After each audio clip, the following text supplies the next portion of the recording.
questions, please feel free to put them in the chat. We should have quite a bit of time for questions at the end, but please do put them in the chat and I'll be monitoring. So go ahead and take it away, Dominique. All right, awesome. Good morning, everyone. Welcome to Capability Statements 101. As Josh already said, my name is Dominique Smiley.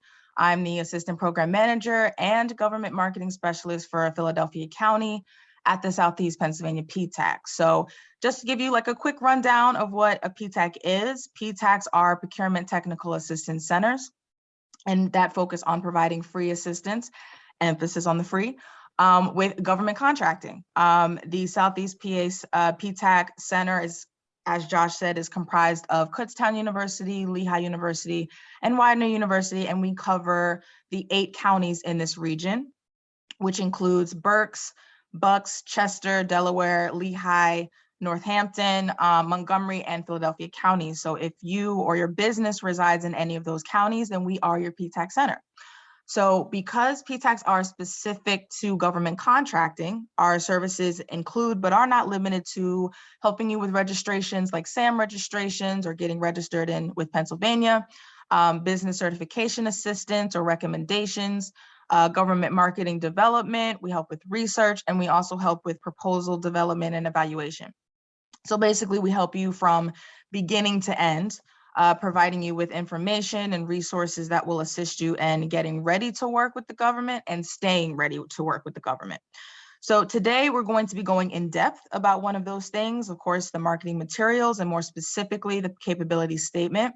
But before we get into anything else, I do want to let you guys know that this webinar is being recorded, and you will get a copy of both the recording and the slides for your reference after the session. Next slide, please.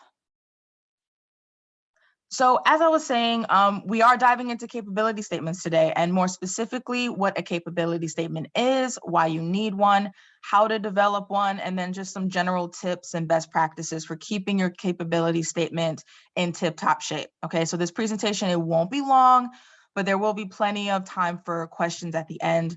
Again, as Josh mentioned, you can just go ahead and drop those questions in the chat during the presentation, and we'll get to them at the very end. And I will also be available for one-on-one consulting sessions starting next week to look over capability statements as well. So keep that in mind as we go through the session. Next slide, please. So what is a capability statement? Quite simply, it's just a resume for your business. You know, this is a really key fact to remember when you're developing your statement, because it functions just like a personal resume, but it profiles your business, right? Not the players.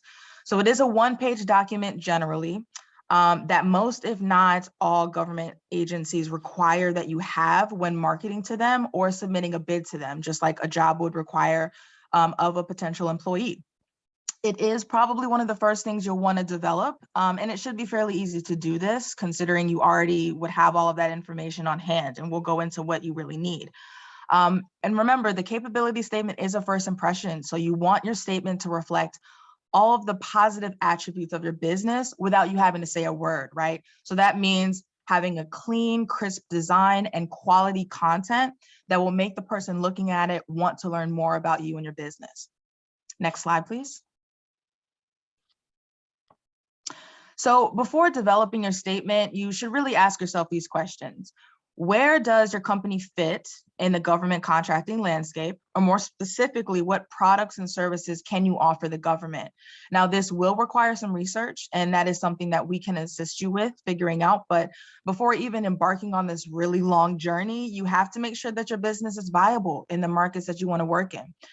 If you can't answer this question, you might not be ready for government contracting, and that's okay. That's what we're here for. We're here to help you get ready. So the next question is, what does the agency need to see? So again, just like on your resume, what's the most important part of the resume? You know, what do interviewers typically base their questions around? It would be your past experience and your skill set, right? The agency needs to see how your business solves their problem or fulfills their need, okay? So yes, this might mean that you have multiple capability statements depending on the markets you decide to enter. You know, what's relevant to the Department of Defense most likely won't be relevant to like the Department of Education. So you have to use some discernment and figuring out what makes the most sense, right? Ultimately, what answers their question? And lastly, what do you want them to see? What other special attributes of your business do you want to highlight? You know, this relates closely to what agencies need to see, but you may feel like there are some other aspects of the business that you want to show. So the question is, what additional information will add value to your capability statement? Next slide, please. So why do you need a capability statement? Well, it shows just how valuable your business is. It helps agencies narrow down qualified candidates. And on that note, it's important to focus your target markets in specific areas and not try to tackle many of them or all of them at once, because you may offer more to one agency than another. And again, you don't want to waste your time marketing to an agency that may never have a need for what you sell. It also solidifies your place as a company worth doing business with. So again, to kind of piggyback off that last point, the key is really showing agencies that you have what they need and that you are capable of fulfilling that need to the capacity that they need you to. And then next, your capability statement is a branding tool and you need branding.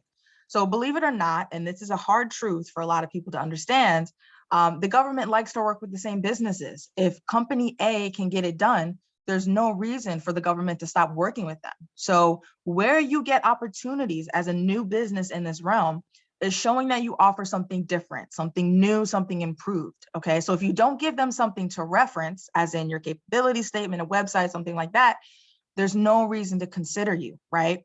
Your capability statement can show that you're on your A game and that you're ready to work. Next slide. Okay, so how to create your capability statement. So in this section, we're going to discuss exactly what goes on your statement, just sort of bare bone facts. We're not going to get into, how to kind of finesse that information because that's very specific to your business. So again, if you're interested in sort of that type of work, just contact me, let me know. My contact info will be on the last slide, but we can definitely help you out with that. But we're going to start with the easy parts. So first, you'll want to give a description of your business or a quick about us blurb. It doesn't have to be long, a paragraph will do, but you'll want to give sort of the standard information here. So we're looking at the founding year, your company's full name. You don't want to use acronyms on your capability statements. You want to give like a list of products and services, all of your business locations and service areas, and of course your target markets. Also, don't forget to include your ownership, right? So listing this in the description is a little bit different than the actual certification. So make sure that you're specific in what the ownership is and whether or not you have a certification, which leads me to my next point, certifications. So you'll need to add them on there if they're applicable to you, of course, because the government has a goal to achieve when it comes to working with small, diverse businesses. So showing these certifications adds an extra reason to do business with you, right? Now, one thing to be mindful of, if you are in the process of getting your certification, do not add the certification until you get the confirmation, okay? It's not something you can technically leverage until you are actually certified. And be very clear, certification is a process in itself. Simply just being a women-owned business or a minority-owned business does not mean you're certified. You have to go through a process. Again, we can help you figure out what that looks like for your business. You absolutely should have your DUNS number, your CAGE code, which you get from SAM, and any other official codes or numbers you can get from your registrations, right? You'll also need to list your NAICS codes and your PSC. So if you don't know what those are, NAICS codes are industry categories that your business can fall into. And PSCs are product service codes that kind of further categorize and specifically identify the products and services that you provide. Not every company would have a PSC. Again, they're very specific. So if you can't identify one, that is okay. As long as you have a good quality list of NAICS codes, you're good. So next we have company contact info. So who is the primary contact? What's their status in the company? You got to list their email, their phone number, and it's also best to include a website in this section. It's best to make the primary contact the person who would be managing the projects and or contracts. So if that's the director or the president or the CEO of the company, then list them, okay? Also, this is just like a general rule of thumb. Official emails always look best. So we're talking about like your name at websitedomain.com, I know most businesses have a Gmail account and, solely use that because it's free, but if you can get an official email through like GoDaddy or through your website hosting company, please do that, right? It just looks better. And also, again, I can't stress enough, you have to have a website. It's just a must at this point. Next slide, please. Okay, so here's when we start getting into sort of the nitty gritty or like the meat of the capability statement. So the first two items, past performance and your differentiators, are the two things that sort of immediately get a procurement officer's eye. So those are the things that can sort of make or break your chance to move to the next level of the consideration process. So for past experience, you don't need to necessarily give a full breakdown of what you did on the project. You can kind of save those details for your website or brochure or what have you. You are limited on space, so just use that wisely. But if you do have the space, by all means, give some details about the project. So the first things first, you'll want to pick the most relevant experience you have to highlight. If you're at the point of creating a capability statement, then you should have already identified your target markets or the agencies that you want to work with or the primes that you want to market to. It's really important to know this because, again, not every agency is going to care about some of your experience. They want to know about the work you've done that most closely relates to their needs. So on the one hand, if you have a ton of experience, you'll want to kind of narrow that down to, say, your biggest clients, the biggest projects or the best work, right? Listed by how recent you completed it. If you don't have relevant experience, then it's going to be a little bit of an uphill battle, but it's not impossible, okay? In this case, I would list any type of work that you've done that demonstrates your ability to complete a job in your field. So it would be a little bit broader of a scope. If you really don't have anything to add to this section, then you should consider subcontracting to get that experience. A prime would more likely be open to working with a business that's sort of new to this realm or just a new business in general, but you'll still want to have a capability statement ready for those networking purposes, regardless of whether you have that past performance. So when you're formulating this section, make sure that you provide the basics of the project. So in the very least, list the company or the agency that you contracted with, give the project name, and then the year of completion, right? And in some cases, simply listing the client is good enough. So next is differentiators. So this section might be the most important because it kind of answers the age-old question of why we should hire you over others. Your differentiators are your unique selling points, and they should aim to prove how you fulfill the government's needs and then some. So here's where you tell the government, I can do what the other people do, but I can do it better. I can do it quicker. I can do it with less people, et cetera, right? So it's the perfect opportunity to sort of one-up your competition. So in this section should be, you should be as concise as possible. You don't really need to beat around the bush. You can, just remember you have limited space. A phrase, a couple words is totally fine. So let's kind of look at some different examples of differentiators. So when you're formulating these, it helps to remember that the government typically awards contracts based on what is called best value, right? So best value does not always mean cheapest. It means they're getting a reasonably priced product or service at a reasonable quantity or within a reasonable time frame. Okay, so consider focusing your differentiators on essentially how you can save them money. So one example is human capital. So this can save an agency money depending on the situation, but the differentiator in this case is being able to say that you have a wide range of diversely skilled staff ready to work. So this lets the agency know that you have the capability of completing all aspects of the project at high levels, right? So being able to say you have employees who are, say, certified in specialized skills can give you a leg up. This will keep money in the bank too, because if you have enough skilled labor to fulfill a contract, there's no need to subcontract. And there's a caveat to subcontracting, but that's actually for another session. Now, on that note, also being able to say that you have specialized contractors on speed dial can also be a differentiator. And then to level that up, I would even add having certified disadvantaged businesses at your disposal. Always remember that the government wants to work with those businesses. If your business or the business that you work with is a certified women, minority, or veteran-owned business, there are set-asides for businesses with those certifications. Again, certifications is another sort of workshop, but you get my drift.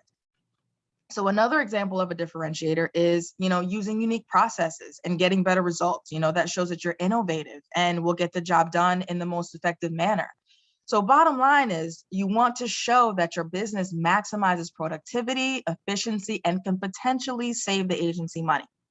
So the last one on the slide is awards and recognition. So this is completely optional. It's not needed, but it can help, right? Now, always remember your capability statement is based on your business. So try not to list awards that you personally won unless you're like a sole proprietor and like a one-person show. In that case, you have no choice. Go ahead and add them. If you have awards to list, just list them by the name of the award, the organization who granted you the award, and then like the month and the year that you received it. Next slide, please. Okay, tips and best practices. So always remember who you are marketing to when developing your capability statement. If you have a wide array of services that aren't really interconnected, it might be best to have a couple capability statements that are more focused on services separately. Let your accomplishments speak for themselves. You don't ever want to outright brag on your capability statement. It's pretty off-putting, honestly. And you really don't have to say much. You don't have to say that your company is the leading company in X, Y, and Z. You can let your past performance and your client list do that talking. You can let your awards and recognitions do that talking. Always make sure that you're highlighting your special products or services and prioritize your big win contracts. So when listing out your products and services, put the most popular, the best selling, the highly rated ones at the top. Those should be your core competencies because they're your bread and butter. So you always want to kind of highlight those. So tangible skills sell better. So having great customer service is awesome, but that's an interpersonal skill that won't necessarily mean much to a contractor or a contracting officer whose primary goal is, getting a project completed under a certain amount of money and within a deadline, right? You want to cater to what the agencies are looking for. So what are the skill sets that are going to give a contracting officer the confidence that you're the right company for the job? Always make sure you have your capability statement handy and have it in several formats too. So a digital format is cool when you're primarily doing email marketing, but in person, you'll always want to have that hard copy. It goes a longer way than a business card, even in some cases. So always have a printed, updated copy of your statement. Next slide.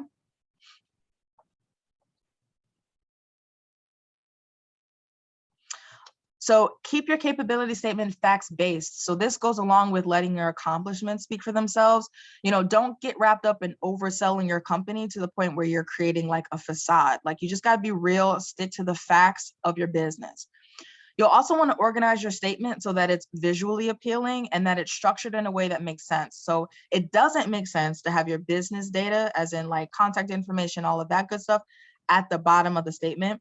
Anyone looking at it should learn your business name, your core competencies, and your past performance before anything else, though. So if they can't pick that stuff out immediately, you might want to revise your statement so that the most imperative parts of the statement stick out the most. Always keep it updated. We already said this, but your capability statement is a living document. So it should be updated as soon as you make an organizational change or add experience, okay? Also keep graphics and photos to a minimum. The one graphic I suggest you make sure you have on there is your logo. If you were given a certification logo as well, definitely use that if you don't already spell out the certification. But other than that, it's not necessary to have like a picture of your workforce on your statement. Nor is it necessary to have a stock image. It does take up unnecessary real estate on your document, which again should only be one page. But if you have the space, there's nothing wrong with it. Again, if you were to add a graphic other than your logo, I would do like a stock image. I wouldn't, add like a picture of yourself or, your team, unless again, you are like a sole proprietor, then adding a picture of yourself is okay. And last, proofread. Attention to detail is important here, right? So just like on your personal resume, typos and blaring errors can turn off a contracting officer and can alert them that you don't pay attention. You don't want them to have that impression of you. So get a second pair of eyes on that statement to catch any errors that you may not have noticed. And last slide. So that's it. So we have some time for questions, actually a lot of time for questions. So feel free to throw them in the chat, and I'm actually going to make it so that you can unmute yourselves and, ask away. I hope this was informative. Again, I know we went over really general stuff, but we can talk about it specifically, what your capability statement looks like individually with a session, or you can just send me your capability statement and I can send you some feedback that way. I know everyone's a business owner. We all have things to do. You may not have time for a meeting, so you can just shoot me your capability statement and I can send you feedback, and you can go back and update it that way. But with that, that's the end of the session. So do we have any questions? Hi, Dominique. I do. It's Stephanie. Good Hey, morning. Great presentation. Thank you very much. Thank you. Thank you. Very helpful. And I guess my question is, so we outsource our manufacturing to a certified veteran business. Awesome. I don't remember, but we wouldn't necessarily list the name of that business on our capability statement, would we? Or correct. Correct. Mhm. You do not have to list. So if you are in the position of being able to subcontract out some of your operations, you don't have to list out your subcontractors. But saying simply that you work with veteran-owned businesses, that is an example of a differentiator that you'd be able to say that you are also a woman-owned business and you're getting your certification right now. So that would sort of be like a double whammy, for them. So so you don't have to specifically list them, but saying that you have them, sort of at your disposal is a good thing to say. Wonderful. I would not have thought of that if you hadn't said it. So thank you. Awesome. Awesome. Yes. I think I saw another question in the chat. Actually, Dominic, we have a couple of questions in the chat. I'll start at the top and kind of work my way down here. Awesome. First question is, how do we access templates that have specific designs to what industry you're in, like transportation, medical, consulting, etc.? Oh, that's a good question. So what I will say is that there's not really one particular place you can access those. I mean, people use all sorts of programs. If you have Word, you can use that. A lot of people will use like just a regular resume template and kind of formulate it, of course, based on the business. I like to use this website called canva.com. And they do have templates, not necessarily for capability statements per se, but they do have, again, resume templates. I wouldn't say that there's necessarily specific templates for industries. That is an interesting question, though. You would kind of think that there would be, but yeah, I would say it's kind of up to you to figure out what that looks like, but I wouldn't say that contracting officers are partial to what that looks like industry-wise. You definitely want to make sure that you're focusing your attention more on the content versus kind of making it, I guess, blend in design-wise, if that makes sense. And I hope I'm answering your question here. But yeah, you don't necessarily have to worry about specific designs. Just definitely make sure that your content shows exactly what you do in those industries. Yeah. Hi, Dominique. This is Carol. Hi. Hey. You asked the question, right? I think I see that. Yes. Okay. The only reason why I asked that question because I see so many colorful capability statements. Yes. Find them. Yeah. So now I have a couple clients who have literally outsourced that type of work. So they have like a designer create them. So if you wanted to go that route, you can. Like I said, Canva is a great place. It has those pre-made templates that, again, you can kind of just, choose which one looks good for you, and you can plug and play, figure out what looks good for you. But yeah, like as far as the industry is concerned, there's no specific place to kind of find that. But I mean, yeah, I tried Canva. That wouldn't work. It was gotcha. Yeah, it's for me, it's a really intuitive site, but that's just because I use it all the time. So it's so easy for me. But as someone who's not used to it, there's just so much stuff to kind of, utilize. It's kind of hard to even understand the scope of what you have at your disposal. But yeah, if you'd like, we can set up a time or we can email and I can look for some things specifically for you, just so you can see like what other companies have done in your field. So I'll just need like a little bit more information on what you do specifically. And Okay. side note, completely off topic, but I see that you have a Howard hat in your as your profile pic. Yes. I went to Howard. I'm sorry. I graduated in 2015, so it's kind of cool to see that hat. Sorry, had to. Thank you. And I'll contact you to set up something. Awesome, perfect. All right, well, I'm not going to tell anyone what year I graduated. But just real quick here, Ryan asked if we could provide our email addresses. I did put them in the chat. Yes, Both you got of that. those. We have another question. Where do we find the PSC codes? Oh, good question. Good question. So there is, I'm going to actually find it really quick while we're talking. There is a site that we use. It's called Outreach Systems, and they have a really good listing of PSC codes, and it's pretty comprehensive for literally all of the PSC codes are listed there. So let me see if I can find that, and I will drop it in the chat. I'm also going to send a follow-up to you guys, so I will put that in the follow-up email as well, so you have that. One moment, and here we go. If you guys are interested in reading the entire product and service code manual, it is available on acquisition.gov. Yeah, I think that's a like really specific, like really like in depth. Yeah, you said it like a guide. It's really in depth. It is. But I say if you want to read it, sort of implied there is you probably don't. Yeah, But it is out there. I did just drop the link to the PSC code table that I send clients. It's really easy. Again, you just kind of find your industry or find like a type of work that you do, and then you'll see within that the actual codes that you would associate with your business. But remember, your business may not have a PSC code. They're a little less important than, or I should say way less important than your NAICS codes. So just make sure your NAICS codes are on point. Your PSC codes, if you can't find one that's close to what you do or exactly what you do, don't worry about it.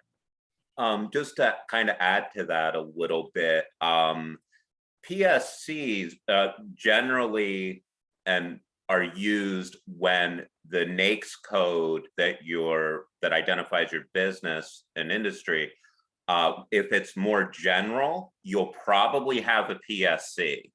If your NAICS code is specific, you may not have a PSC. Right. Yeah, very good point. Very good point. Any other questions? I think I saw one pop up in a minute. Yep, I see one more here from Ryan. It says, do you have examples of current capability statements that tend to get awards often? Ooh, that's the short answer is no, because it's kind of hard to tell on our end whether a capability statement was essentially the reason why someone got awarded. It's definitely a bit of a loaded situation with that, but I do have examples I can send you, and I will also put that in the follow-up as well. So you'll be able to see all sorts of different layouts and, clean, again, like clean, sleek looks that just look good and that present the information well. So I will send that to you, and you can kind of use that as a guide to help you figure out how you might want to, formulate yours. So I do have some examples, just not necessarily ones that would have kind of tipped the scale, because there's more than one variable that kind of, dictates awards. So yes, I can send that to you.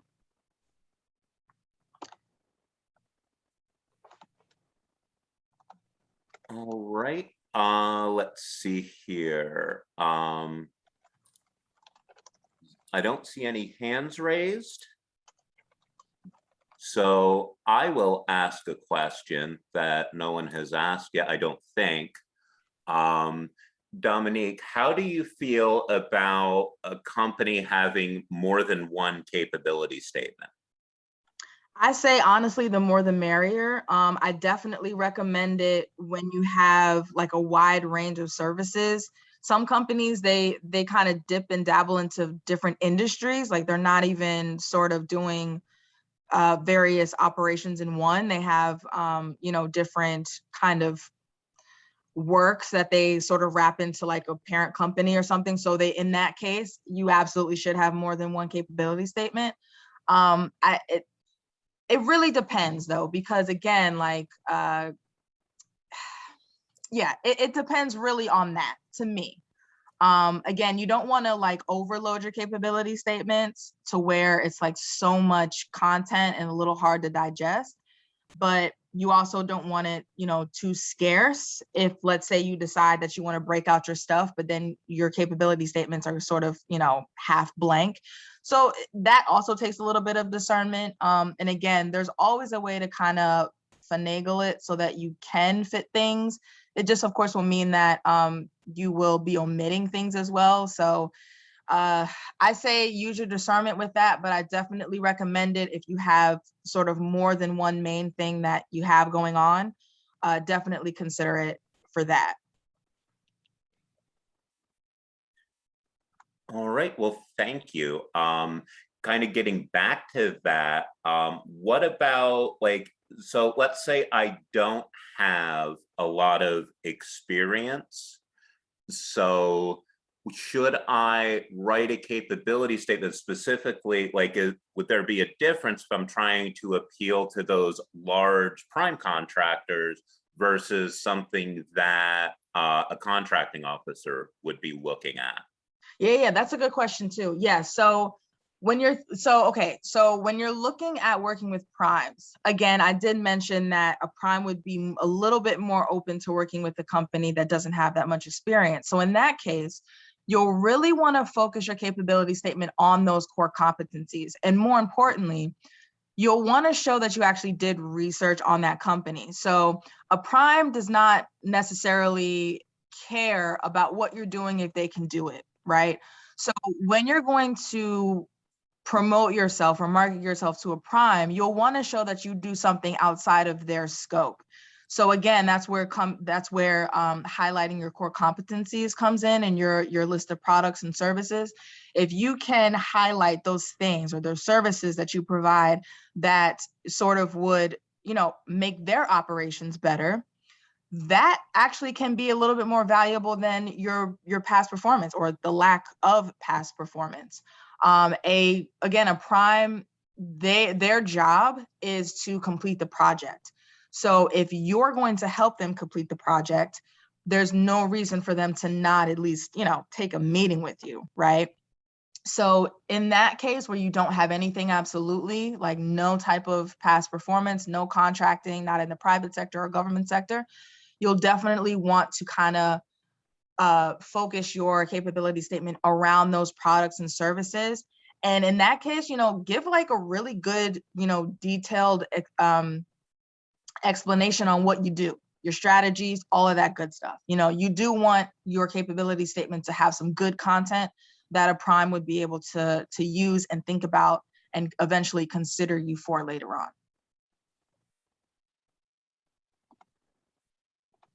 All right, great. I still don't see any other questions. So this is my last. Hello? Josh? Yes, Hi, good morning. It's Felicia. How are you? I'm good, Hi, Felicia. How are Felicia. you? I'm doing good. Hi, Dominique. I just want to say to everybody, I put in the comments that we just received our ED WASB certification. And for those, Awesome. thank you. Thank you. For those of you that might be going through the process now, I just want to give you some hope. It is a lengthy process. It took me about 5 months to get certified, but stay on them because I remember they sent an email to me asking for more information and I could not upload my information and they only give you 5 days to do this. So by the grace of God, the woman that was working on my account actually called me and walked me through the problem. When she saw that there was a problem, they contacted their IT department and they got it fixed. So if you are having problems trying to upload documents and you can't, send an email to everyone that you know in that department until you get some results. But don't give up, because if you do, then you have to wait 90 days to reapply again. And there's too much paperwork to do that again. And I think now, after July, you can't self-certify. So I wish everyone luck, and I just wanted to pass on that information.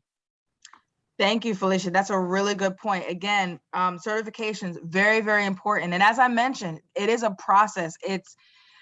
We could literally, it's a whole nother workshop that goes into, discussing certifications. But just to kind of piggyback off of that point, since it is fairly relevant to capability statements and kind of getting your foot in the door, it is a process, but it is a process that's worth it. Okay, so Felicia mentioned she had to spend, she waited about 5 months. That's not unheard of. Sometimes the processes can go even more than that. But generally the 90-day point is sort of like that sweet spot. That's generally how long it's supposed to take. So you do need to give yourself, then that 3 months to kind of, wait that period out. But again, we can assist you with, making sure you have the proper paperwork. We have connections with, I believe, all of the certifying agencies. So if you need help with the WOSB, any of the SBA certifications, we have a contact there who can help you. If you need help with the veteran-owned, we have 2 CVE verified counselors who can help you through that process from beginning to end. So definitely utilize us if you need assistance with that. But again, that's like a totally different ball game. So we don't even have time to discuss that. But very good update and very good point. Thank you, Felicia. I think I saw something else. Oh, Caroline said, I'm having issues submitting documents to the beta system. It just states that it's in draft. Are you talking about the WOSB or are you talking about SAM? Which SAM is WOSB. now WOSB. Okay. Yeah.